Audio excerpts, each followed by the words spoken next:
ఆరుగాలం కష్టపడి పంట పండించిన రైతులకు ఆ పంటను అమ్మడానికి కూడా కష్టపడవలసి వస్తుంది.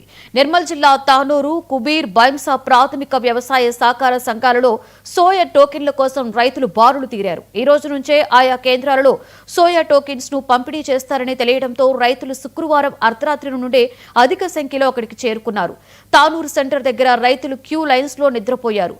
కుబియార్ పిఎస్సిఎస్ టోకెన్స్ పంపిణీలో స్వల్ప తోపులాట జరిగింది. కొన్ని కేంద్రాలలో రైతులు క్యూ లైన్స్ లో చెప్పులు, బండరాళ్లను పెట్టారు. అధికారులు స్పందించి సోయా టోకెన్ కౌంటర్స్ ను పెంచాలని కోరుతున్నారు.